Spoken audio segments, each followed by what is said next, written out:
to Mind Crime Literature Show with me, Swindler Dobson, and him, Tim Patton.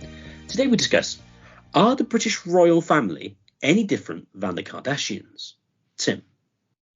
The British royal family is functionally a powerless family, and they've been in the news a lot lately with the recent death of the Queen and the new transition to the new next level, the dynasty here. So, and again, the British royal family has been around for a number of years, hundreds of years, and it's functionally currently quite powerless. Functionally quite powerless. It has technical powers that are beyond any ruler really on the planet, and that's one of the interesting facts is that they still have that kind of power built in. And I've been following the not as a fan necessarily, but these somewhat via Peter Hitchens columns. I've been following the sort of interesting about the domestic role and the international role of the British monarchy for a number of years, vis-a-vis Peter Hitchens mainly again, and also to some extent Sean Gabb as well. There are a number of British libertarians who will occasionally bring it up. So it's been somewhat of an interest here, and it is sort of an actual, somewhat an existing monarchy in a sense. Moldbug also recently had a Curtis Jarvan recently had an article about can the British monarchy retake power as well. So there's a number of confluencing factors why we did this episode today here. But the episode title, of course, are they any different than the Kardashians? So with respect to the monarchy, again, is one of the questions of how powerful the monarchy is, how powerful Britain is. And I say Britain is quite powerful still. I know not as powerful as 100 years ago, but still quite powerful. It's probably more powerful than Brazil, Russia, a number of places and countries. So the fact that the Queen, now the King, sits atop ceremoniously this state and this society gives them a significant power. So the question is, are they any different than the Kardashians? And I brought up the Kardashians because I think the Kardashians she's like a par excellence version of a celebrity. She embodies what it means to be a celebrity quite well. She probably, now to go full Kinsella or go to full Kevin Carson, to a large extent, certain aspects of celebrityism, it's just IP consumer capitalism. She sort of brands and things like that. She had a reality TV show. But to be fair, and this is what I think is partly the interesting thing, is the royal family also, in a sense, is a kind of brand, it's a kind of business that that trades in exactly the same way, at least since the 1950s. So one way to think about this is the royal family, again, is a kind of business. So one might imagine, like, let's say in a hypothetical Ancapism society, you have Gary Northing. Well, now we have two families, UK Royal Family Inc. and the Kardashian Inc. Again, this is not a legal question. This is anything that they indirectly influence or control is theirs. So, if Kardashians can influence Kanye West, which influences other things, I know they're married anymore, but the influence networks here. Neil Ferguson has a great book about the power of networks and so forth, and you can clearly see they have a lot of networked power. How much power they have, again, is somewhat questioned with respect to the monarchies, with respect to the royal family. So, and this question is not new. This dates back to the American and French Revolution. One of the things which certain libertarians like Jeffrey Hummel, who wrote the Why the American Revolution Was Needed article, was the breakdown of traditional aristocratic elites in colonial America. Certain privileges, of course, exist, which still exist to some extent. Again, to what extent is partly the question in Britain, which no longer exists in the United States. In a sense, the modern version of this fight, if you accept celebrity elite theory, which I do think Kim Kardashian, modern consumer society, for better or for worse, serves a kind of role in that sense that she is a kind of glamorous elite. Again, you can dislike her all you want, but other people do. So that's just sort of the way it is.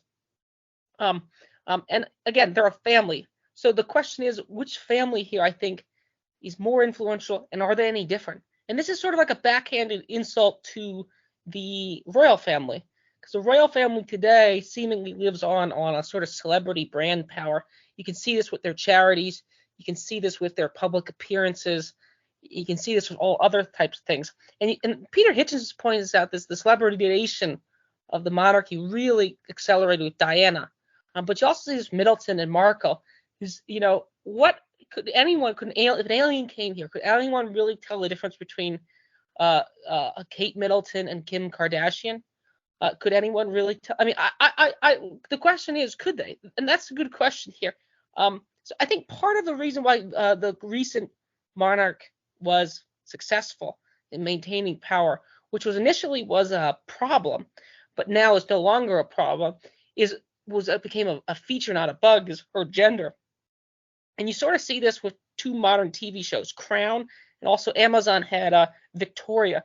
So the Queen became a kind of girl power feminist icon. I think that is quite clear that over time she became that to certain women, and and more importantly to the left. I think she became that that became a way that they could at least justify it or didn't explicitly insult it. So now that there's a male back in charge, so to speak, of this family, the question is, will this dynasty, quote unquote, continue here? That's why I also use Kim Kardashian as the model, not some other family. Again, the Kardashians are largely women dominated too. So some of the queen worship is somewhat feministic in a sense, and it's also a kind of costume dress up thing, which goes into play too here. So it's with him. I opened up with a spiel trying to sort of link the Kardashians and the current existing royal family. Again, this is a historical question. There's no doubt that 250 years ago they were a real political family with real political influence. Arguably in the 1930s they were still a real political family with real influence. So the question is, and I still think Britain is quite influential, at least domestically. They still have a significant would hypothetically have a significant power. So what do you make of my spiel linking the two? And are there any differences between them? Are they just celebrities? Swithin? I think you could make the case that the royal family still has some reasonable amount of political power. A lot of it, you could argue, is still sort of merely ceremonial. So, for instance, the Queen needs to give royal assent to acts of Parliament, for one thing. Now, the last time royal assent wasn't given to an act of Parliament was Queen Anne in the early 18th century. So it's been a long time since it happened. However, according to an investigation that was written up by The Guardian in about 2014, said that with respect to private members' bills, so these are bills not put forward by the executive and the government, but are bills put forward to Parliament from sort of backbench MPs. And this was to do with getting rid of the royal prerogative primarily when it comes to declaring war. So unlike in America, where in principle Congress is supposed to declare war, in Britain basically the Queen can, or the Queen's ministers in Parliament can do so. And they tried to put forward a bill and saying that that Parliament would need to give approval to military action. This was primarily, I think this was prior to the Iraq War in 1999. But then he was given advice to say that this curbed the royal prerogative in Parliament, and therefore, it would be refused royal assent on that basis, because the monarch's power to declare war was kind of like, that's what the monarch can do. By the monarch's power, basically, it's the executive's power. Now, whether or not that actually indicated that the royal family had much power anyway, or whether this was just a convenient ruse by the executive to mean that they have less, they are controlled less by Parliament, is another question. But it is at least, I think, worth noting. Also, as well, that the monarch does meet with the Prime Minister every week. And there aren't many celebrities, say, for instance, in the US, who would meet the president on a regular basis. So, I mean, and then also as well, the royal family is rather rich. Now, it's very difficult to determine how rich they are. So royals apparently own 3% of UK land overall. Now, that's as the royal family as a whole, rather than just the Queen or the top royals independently. Now, and again, how valuable they are is another question. I would suspect probably actually quite a lot. I would say I suspect it's actually very valuable, although again it's difficult to tell. As an aside, the government owns most of the land. The Ministry of Defence owns more than the Crown's estates individually, and also got the good old Forestry Commission, which would be similar to some of the federal park and landowners, especially out west. But they do own a significant proportion of land. And you could argue that the ownership of land is kind of the most important type of ownership. Now, you could argue that was true in feudalism rather than sort of like in capitalism, sort of like from the 18th century onwards. But you still need somewhere to put your capital, which is land.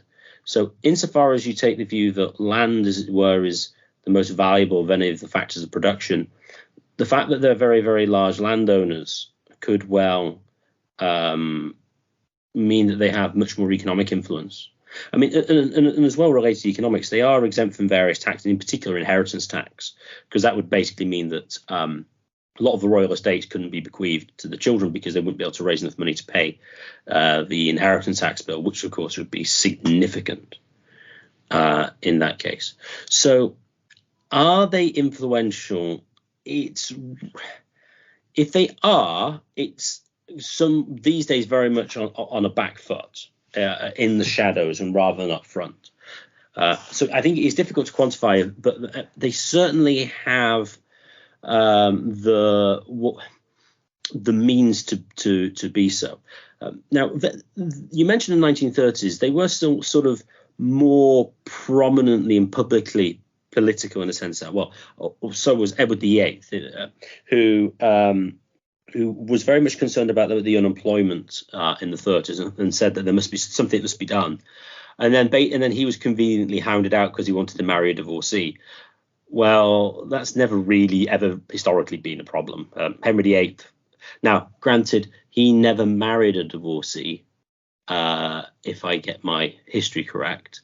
But when it comes to a divorcee marrying, etc., that was simply not really an issue. And from a very interesting article by Duncan Whitmore of the Libertarian Alliance, basically said that this was sort of a changing of the power structure, or at least symbolic of it, which was that the upper middle class, the financier type, the capitalist class, as it were, finally sort of usurped the traditional sort of landed aristocracy. And this has been something been going on since, say, the Reform Acts. Well, I suppose since the Glorious Revolution of 1688, really. And so his interpretation was he was booted out because he was too overtly political. Now, that said, public persona of the royal family is very much like a celebrity family, like the Kardashians. You have what are currently known as the royalist types, and these are people who love the Union Jack, they love the Queen, they love the royal family, and anything that's royal, any royal events, they always turn out for them. And these are the types of people who would camp out for like 3 or 4 days so they can get the front in the parade, or like to watch a parade and stuff like that. And as well, I mean, with celebrity status, if you look at the biggest viewed events in British history on television, the top 2 is shared between the English football team at World Cups and Euros and royal events, including crownings, marriages and funerals. Those are the most watched. So you do have a significant royalist contingency. But they're not really monarchists. They're not like, oh, yes, I think that constitutional monarchy is the best form of governance, like Pete Hitchens might be. Rather, they think we just kind of like the royal family. And Diana is an interesting case. Diana really does engage with the celebritization, as it were. Although you could argue that celebritization isn't really avoidable in the mass media. And as media becomes more important in a way, so does celebrity. So are they just like the Kardashians? No, I don't think so. I think they probably have more influence than that. But are they treated primarily as a sort of celebrity family by the public as large? Well, yes, I would say. I want to touch on the role of celebrities in society, because if they are celebrities, then that's the question. A simple way to ask this question are celebrities terrible? Are celebrities bad? And I think I don't really follow celebrities too much. I would say that's a virtuous not to follow them.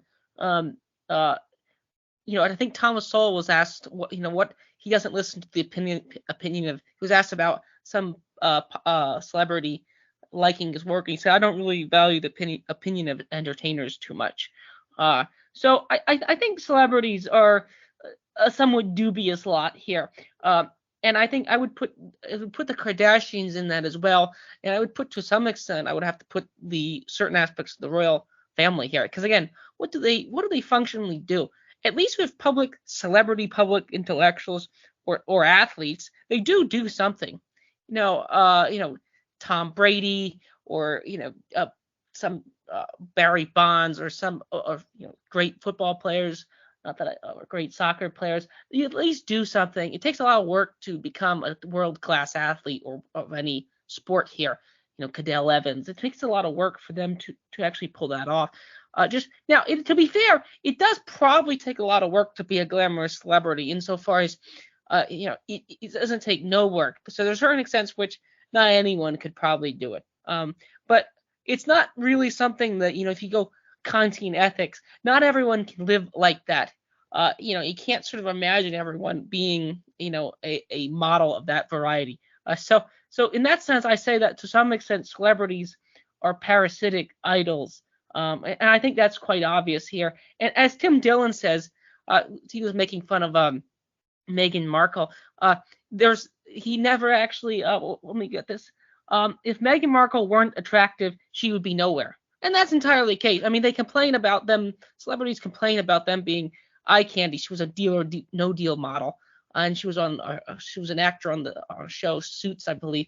And again, there's no version of where she's unattractive that she doesn't make any money. That's just the sort of the way it is here. And again, actors. It's funny enough how actors and celebrities.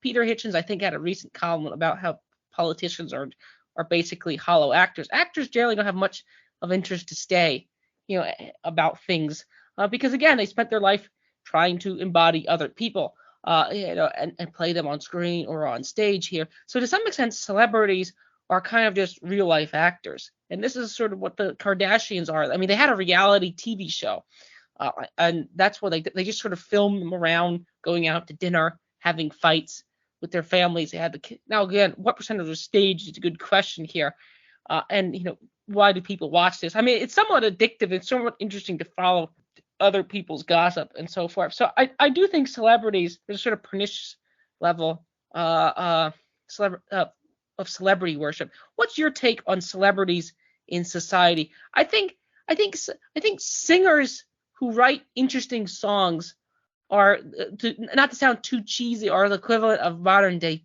poets. I think film directors and film writers, I think, are interesting. The actors, I want to sort of divorce that. The actors, not so much. I think Steven Spielberg is interesting. Stanley Kubrick, they are interesting. The actors themselves, not very much. I think the songwriters are interesting too, but the performers, not so much. So I still want to demarcate the types of celebrities out there.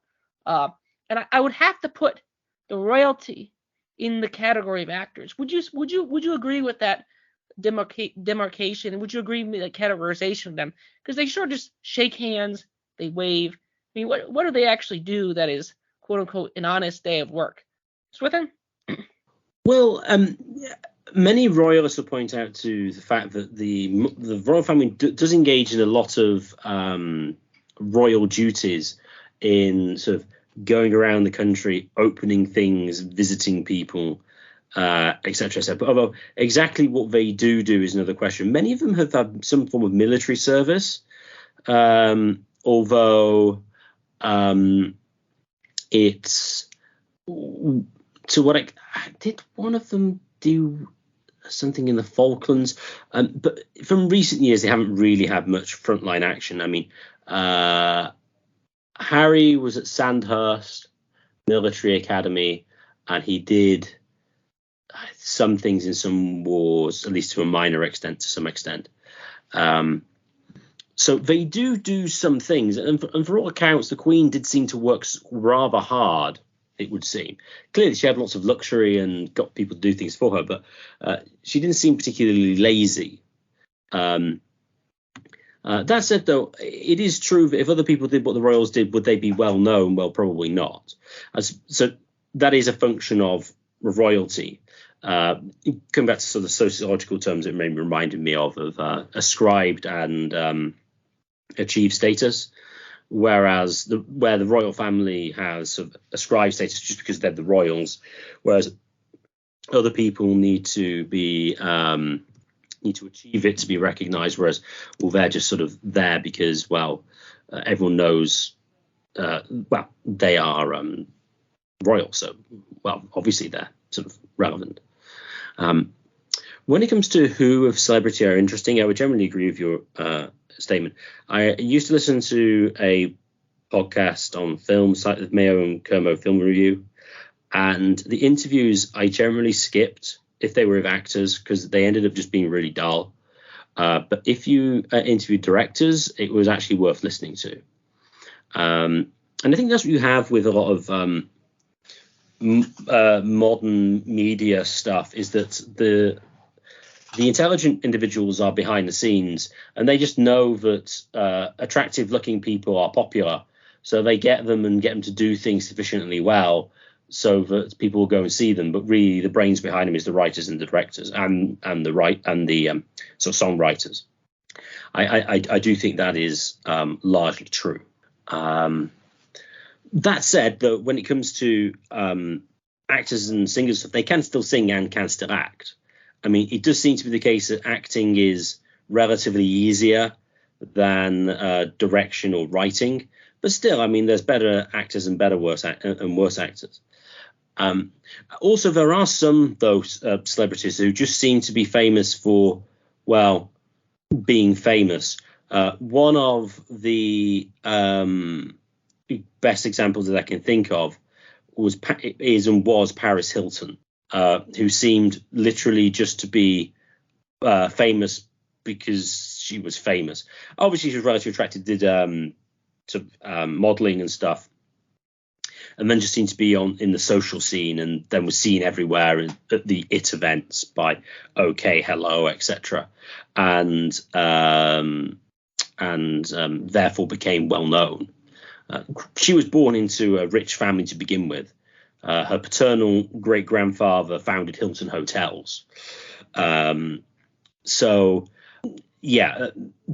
definitely are a number of very talentless celebrities, it would seem to be the case, especially now when you get the reality TV star who, basically they haven't done anything at all. They've just sort of appeared as themselves, but then people happen to like them as themselves, and therefore then become popular, which is kind of weird. In a way, being more interested in the royal family kind of makes more sense because they're kind of traditionally we've been a ruling class, and therefore to have an interest in what the ruling elite are doing makes more sense than some random celebrity. So those go on, Tim. The comment you made about how actors have to work at becoming actors, that's to some extent true. Actors do have to work. It is a craft. It is a trade in that sense. And there are better and worse actors. Although, ironically enough, with the recent accusations out of the Weinstein, it could just be a sort of depravity class where, in order to get ahead, since the talent might all be somewhat, unless you get there's probably a certain pool of actors that are basically interchangeable. And there was also another recent article on Tacky Magazine about quotas, and they said that certain movies are just becoming more competitive.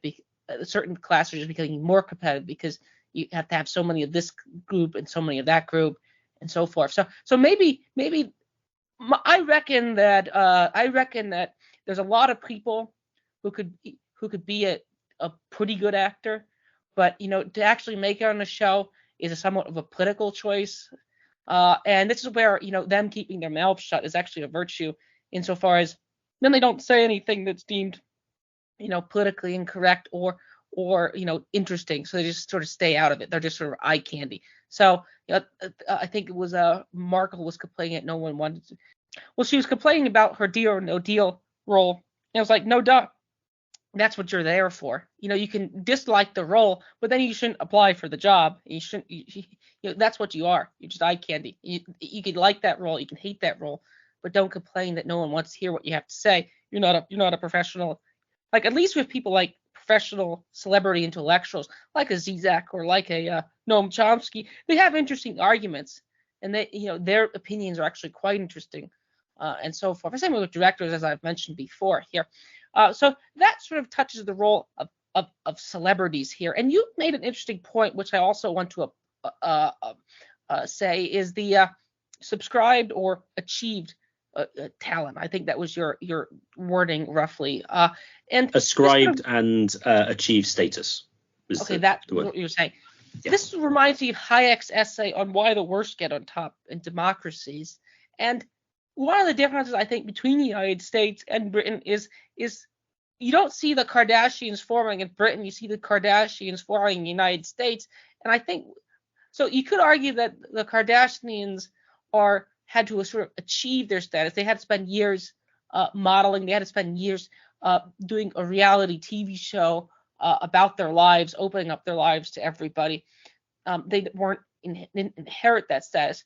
And on the other hand, they more or less, the royals, sort of inherited their status from years back. There is a sort of conservatizing effect of these sort of more royal factors as opposed to the American version of celebrities, in that sense that, since they didn't have to achieve it, they sort of walked into it. And by walking into it, they're less like sales people in that sense.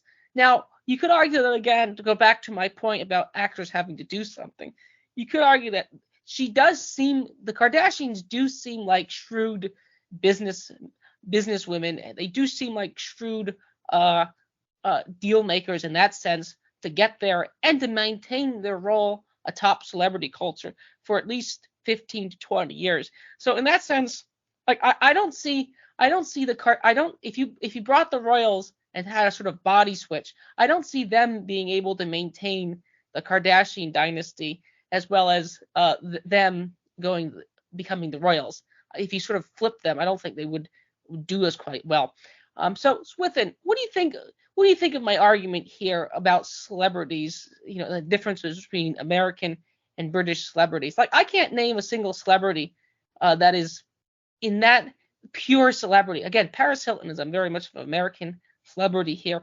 I can't name a celebrity in that sense that is remotely like that. And to sort of touch on more deeper topics here, do you think this is a sort of backhanded defense of the monarchy, so to speak? You sort of push out, because like this is what Peter Hitchens will say. You say that they'll open up bridges, they'll open up schools and hospitals. That actually, I think, is useful if you're going to have a state, rather than having Chuck Schumer or Nancy Pelosi or Donald Trump open up a bridge, or whoever, Ted Cruz even. You have a quote unquote neutral political figure to do it. So like, I think there are benefits, I think, to having a ceremonial head of state that is a sort of third party in a sense. So like Chuck Schumer, if he's viewed opening up a subway bridge, he sort of takes credit that he built it. And the monarch, when they do it, it's not as explicitly political or tied to a certain partisan sect here. So I think there are features of the sort of constitutional monarchy, again, in Britain in modern day. And I'm speaking sort of in normally libertarian, normally conservative parlance here. But I think there are features that get lost upon Americans with respect to for that matter, Republicans. And I'm viewing this in the sort of older use of the words republic versus a monarchy. Even the modern sense, I noticed this with Japan too, that there is, it seems it does play some role, which sort of undermines my initial argument. But of course, the Kardashians do have influence, and we saw that with the Trump administration and so forth. The Kardashians do have some amount of political power, well, for better or for worse. So they're not totally powerless either. Swithin, what do you make of this?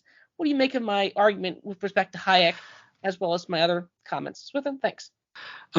I think it's the case that not everybody could do what the Kardashians have done. I mean, Kardashians, I think, are an outlier in their dedication to becoming famous. Whether or not they've become famous for doing anything particularly useful is another question. But it's not anything it's not something that anybody could do easily. I think that's true. When it comes to the royal family, it is quite handy having them opening things because they can never really take direct credit for anything. They're just great and they just appear and do stuff, which is, as I say, certainly an advantage over a politician of any description opening this bridge and saying, "Oh yes, I have done this. This is part of my legacy."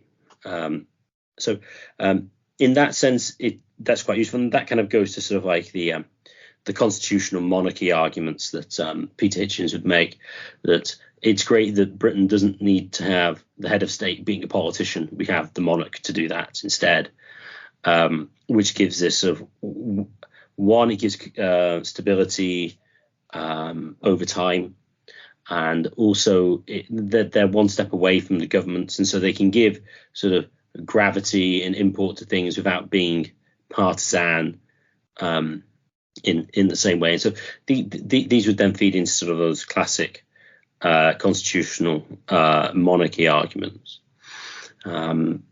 So insofar as the state exists, that that is certainly an advantage. It's certainly very much preferable to have a king, I think, than to have as now Rishi Sunak to be president and to go around as head of state.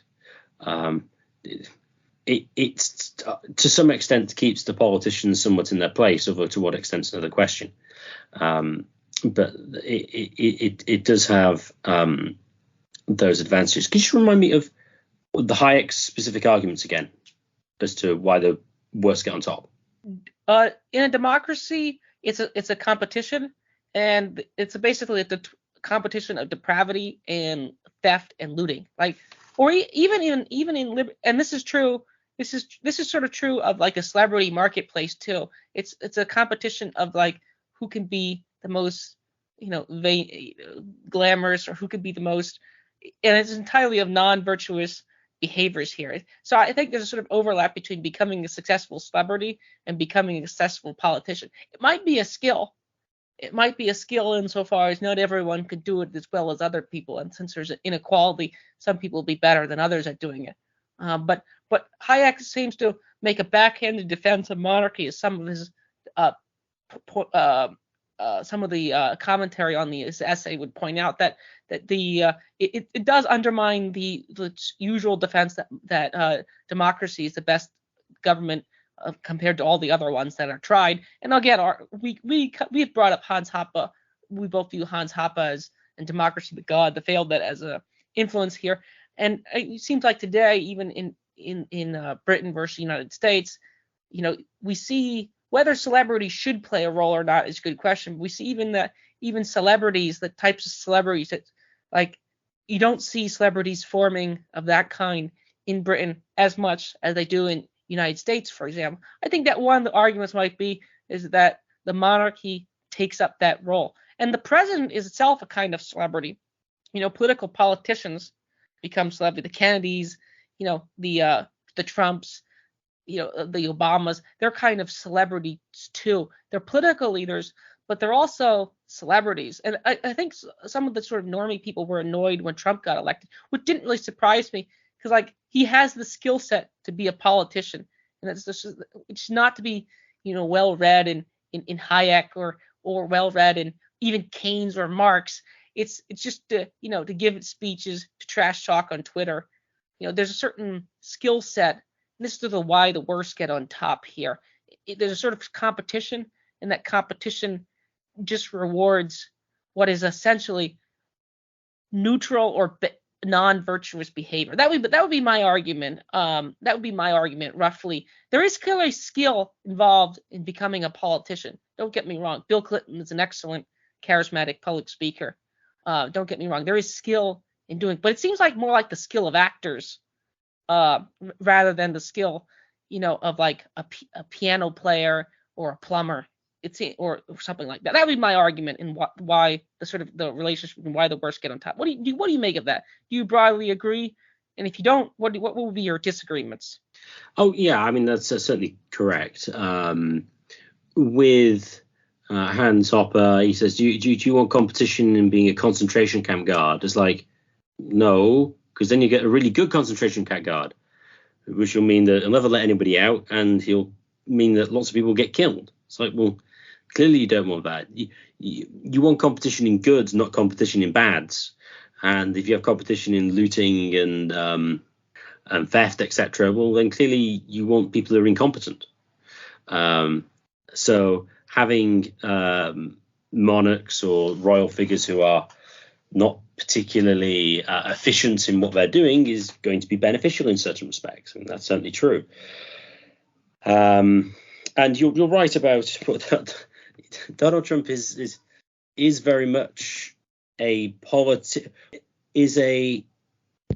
much somebody who is excellent at being a democratic politician. He does all the show, which the public love, because the public love and the voting want just a big performance, and that's what he gives them. Whether he's particularly effective in doing things that are actually any good is another question, but all the sort of upfront things he does very well. Does he? Although that said, he's not as Machiavellian as many politicians are. So he didn't really need to develop the Machiavellian skill set to ascend over time as many of these characters do, especially in Britain. Although to be fair, in this case, Rishi Sunak is interesting because he's only been in Parliament, I believe, for 6 or 7 years. He was first elected in 2015, and is the youngest prime minister for a long time, and I think probably the fastest ever from ever being elected MP to becoming prime minister. So Rishi has ascended very high very quickly, probably because he's very good at the game and or is backed by interested parties who want to make him do well. Trump doesn't seem to have done that, but given the office of president and what you need to be president, he's done that very well. And of course, the system is different, so you don't need to climb up in the same in the same way.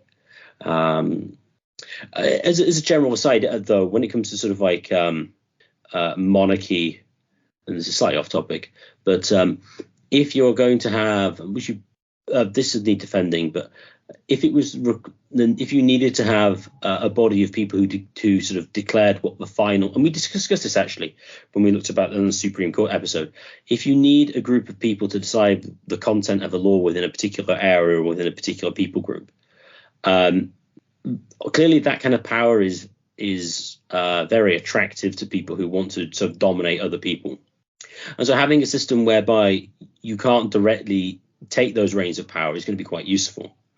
So things like hereditary aristocracy, for instance, not necessarily monarchy per se, could be a very good way of doing that, because, well, there's no way that you can take the reins of power.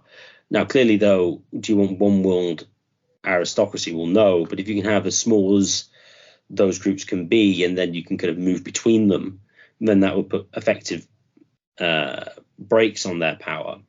But the actual direct content of the law by something like, as I say, hereditary aristocracy is a way of preventing people who want power for power's sake.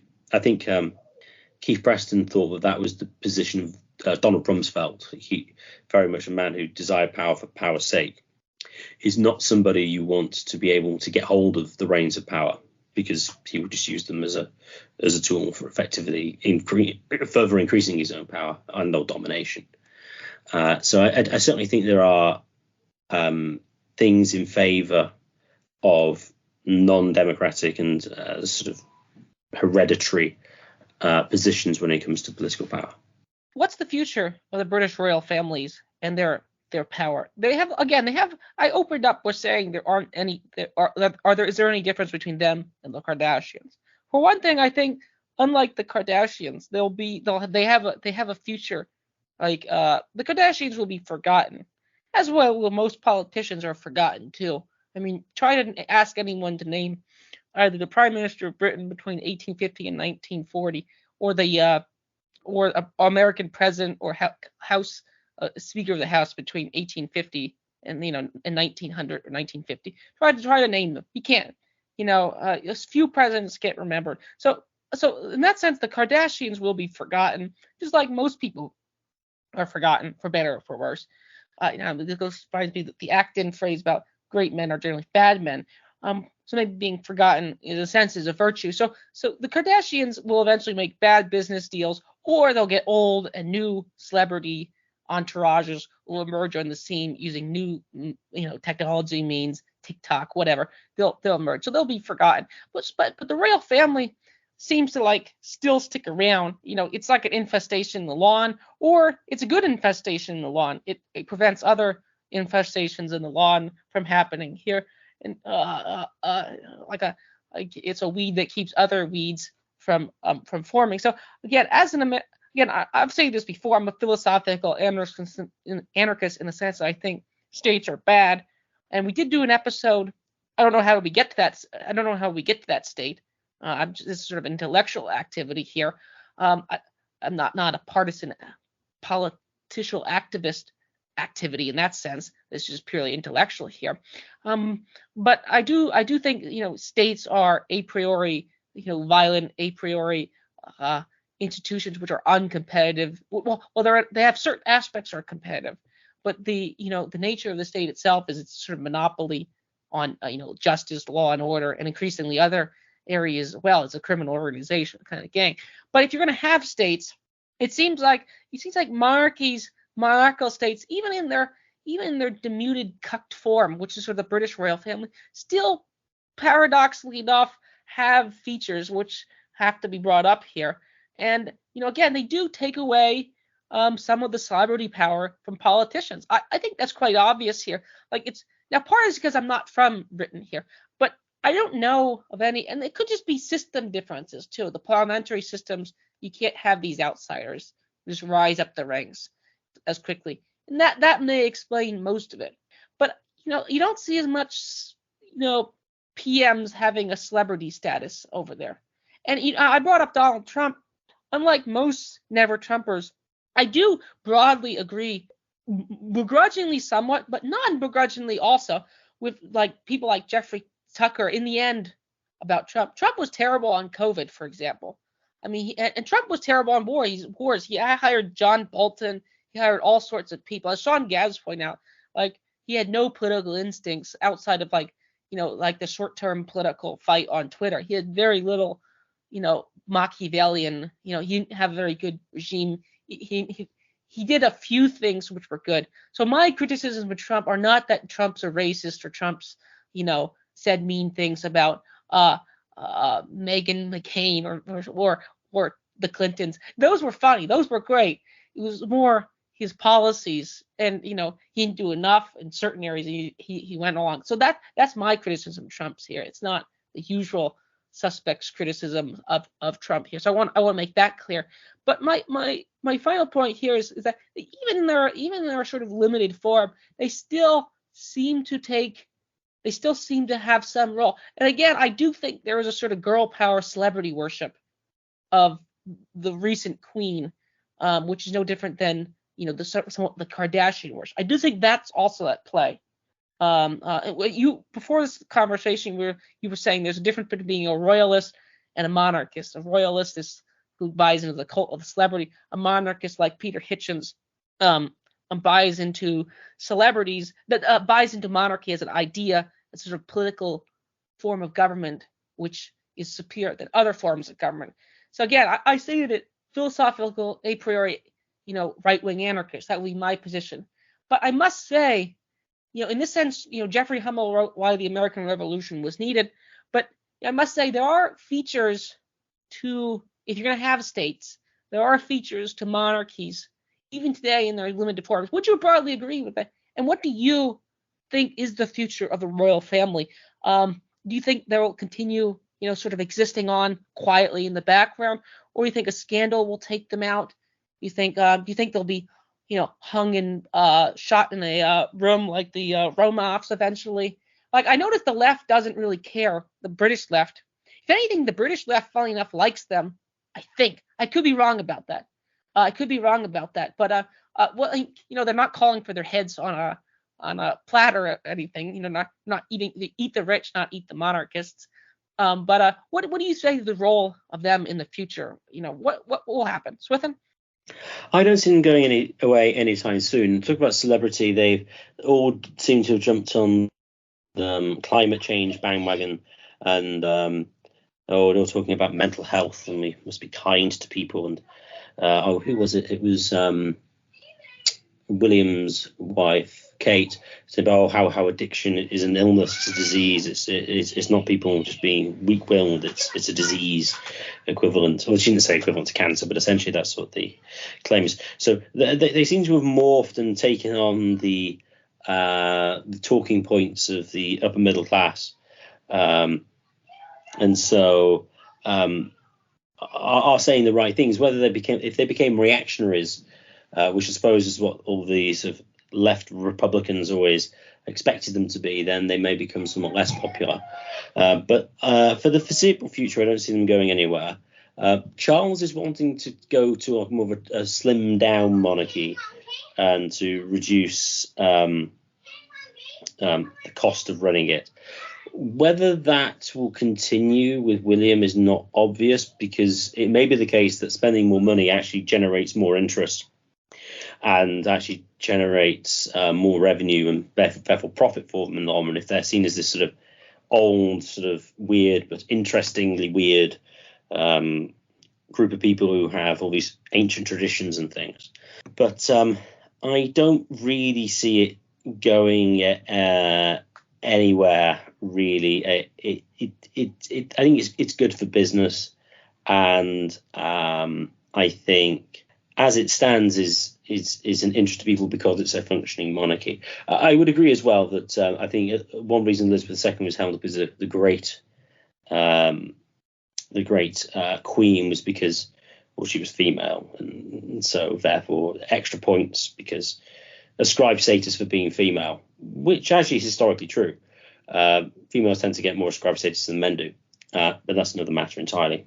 So I don't see him going any Romanoff situation anytime soon. That said, I mean, if you have a general collapse, then everything's off the table. But I would suspect any revolutionary group will probably want to use the monarchy as a way of legitimizing their rules. If you get the king to get them on side, then everyone says, "Oh yeah, they're okay." The king says they're okay.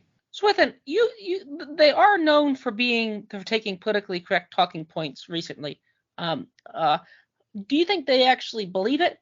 Do you think they're actually just sort of upper middle class people that happen to be aristocratic monarchies, or do you think they are just saying it just because that's the people that write their checks more or less, and they sort of have to say the stuff, they have to say the COVID stuff, they have to say the climate change stuff? Do you think they actually believe it? What would you make of that question, Swithin?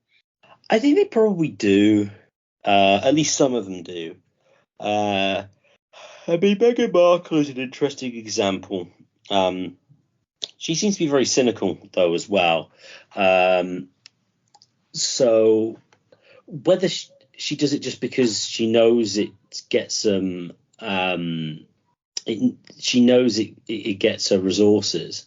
But I think most people, to a large extent, are just unreflective of this kind of thing and just sort of go with the flow. And those are probably the types of people they deal business with, and a lot of the times they just sort of imbibe it. So I don't necessarily do think Charles does seem to be sort of a genuine climate catastrophist. That does seem to be the case. And also, they seem to have Prince Philip seems to genuinely believe in overpopulation, because in the famous quote, him saying, yes, if he came back, he'd want to come back as a virus so he could reduce the world's population, which, give or take a few words here, is essentially a verbatim quote. So I think they might, but again, I just think a lot of people just take on points of view because they just are the ones that you need to hold to be upwardly mobile. Not that the royal family is particularly upwardly mobile, But it's a way that they can get ahead and keep people happy who they need to keep happy. Other than that, then that begs the question of whether, to what extent they are powerful, because whether or not everyone else needs to keep them happy rather than the other way around might be the question. So it's kind of difficult, but I mean, they don't seem the most studious of bunches. So, and also remember, the aristocracy was traditionally out of the military class rather than, say, the scholarly or priestly class.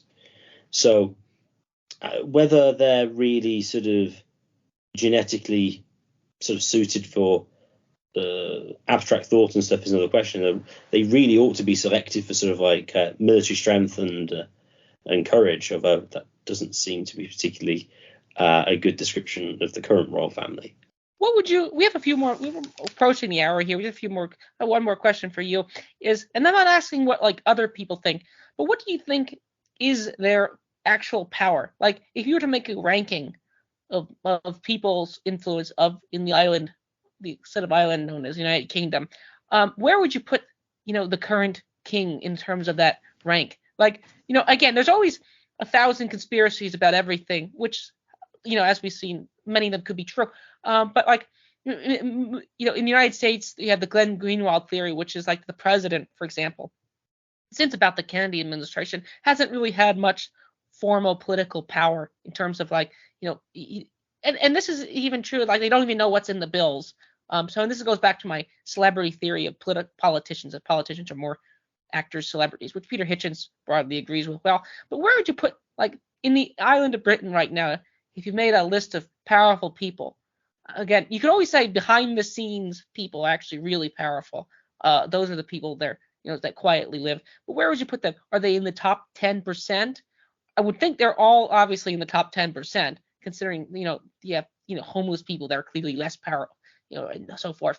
They're obviously in the top 1%, I would also think, of most powerful people on that island. Are they in the top, like, 100? Are they in the top 1,000? Like, if you took like the executive, like the richest firm in Britain, or a CEO or something like that, where would they, or let's say a military or a high government position, where would you put them in their power? Again, I'm not really asking what other people say, or, well, again, unless you can say other people say this, and I think their position is roughly correct. But what would you say, Swithin, is in terms of their power?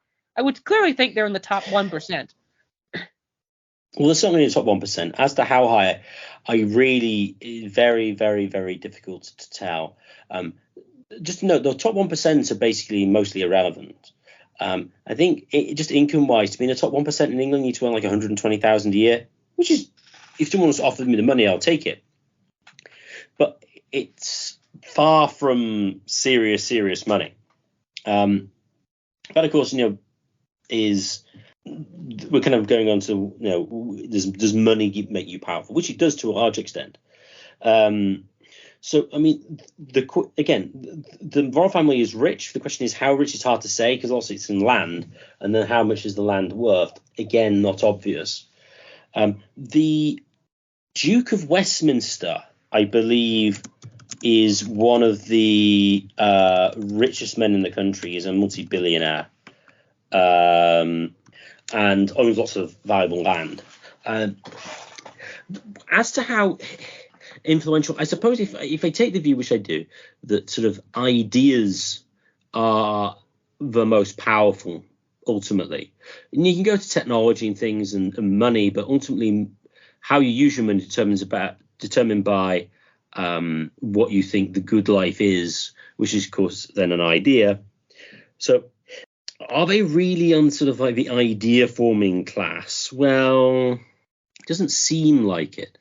I mean, you could argue maybe that some of the elite. Now, the question here with powerful, you make a decision between people and institutions, because you could make the argument various news organizations, production companies, and universities are some of the most important.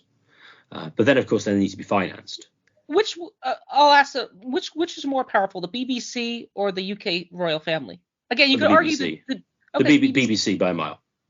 Okay. BBC massively, because they set the agenda, they set the tone. I mean, so for instance, if you go in acceptable middle class circles, and with stuff with respect to coronavirus, if it's been on the BBC, it's true, and it can't be doubted. Everything else is fringe. The BBC functions like the New York Times. So if it's the New York Times, it's kosher. It's right. You need to follow it. But other news outlets, well, no, they're a bit down market. So the BBC definitely. Now, to what extent the royal family might influence the BBC is another question. And then you get into all the things about all documented by Kerry Bolton, Caleb Maupin, etc. That you have these sort of media types who are influential, but ultimately they're funded by the CIA or other businessmen. I think the similar thing happened with the Civil Rights Act in America as well. So following the money is very important, and how it gets there is difficult. I mean, the BBC is funded by the EU in part. I mean, not mostly. Most of it's basically a tax. So the influence, I think, is indirect in a way that the BBC's is direct, but that doesn't mean that indirect power is not is not important, because in a way it's in a sense more important. But then it begs the question is, well, why do these organisations want to influence these institutions in certain ways? And so we get to a deep sort of psychological area. But that's the way I would approach things. Now, I'd just like to thank everyone for listening. If you enjoyed this podcast, please share it with your friends and family, and subscribe to us on Podbean and on YouTube. The more subscribers we get, the higher we get in the search rankings, and the more people can access this material. And if you'd like to contact the show for any reason at all, please contact us at mindcrimelibetyshow@gmail.com. That's mindcrimelibetyshow@gmail.com.